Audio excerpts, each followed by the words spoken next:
Okay, so now we're going to look at actual cross-site scripting as an attack mechanism. Imagine you have a website, you're using PHP for whatever reason, and you write this code. When the user is logged in again, it issues welcome back and then the username. Well, how could that go wrong? Well, if the user can choose the username, maybe something like this will turn out. Sorry. You set the username to an opening script tag, then some JavaScript code, in this case alert1, which opens a message box, and then you close the script tag. Now, since this code is run server-side, your username will be inputted here, and the browser receiving this HTML document has no chance of knowing that this script tag is actually a username. It will interpret this as HTML, so it will see this script, and then it will execute JavaScript code in the user's browser.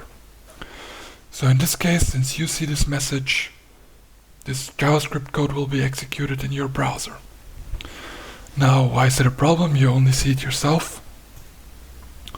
Well, imagine there's an administrator on this website and the administrator can see all usernames. Well, then his browser will also interpret this as JavaScript code, and then the code will be executed on the administrator's browser. Okay. First things first, this is a very common proof of concept for cross-site scripting, just an alert box with a message, looks like this. This is just meant to show that JavaScript code execution was reached, even though it doesn't do anything harmful. But, well, what could you do? Well, you could, for example, steal cookies, and therefore steal sessions. So, you could write JavaScript code where you take a div, the idea of a div, and set the inner HTML of this div to an image. The image source is a host that you control, in this case redrocket.club, and then you set a get parameter cookie, and then you set this get parameter to the document cookies.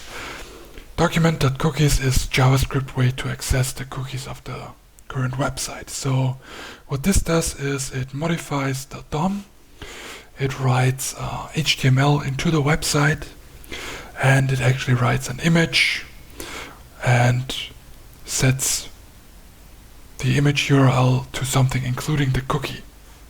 So afterwards I can check the log files on my host and see the cookies of the user that has executed this JavaScript code. So if I set my username to this, with script tags beginning here and ending here,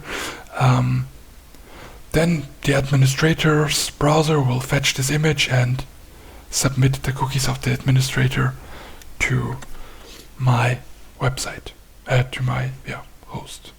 And then I have the cookies of the administrator, and therefore I have a session. And therefore I am the administrator. Well, what else could you do? Well, anything basically, because you have code execution in the browser of the user, so you can do whatever you want with the website. You could show a fake login form that actually submits the data to your host. You could issue requests on the website if, for example, change the password or send a message, whatever. Or you could steal data off the website and just directly submit it without something like that. You could just via JavaScript issue requests. So, how could another example look like of cross-site scripting? Well, reflected cross-site scripting could look something like this. You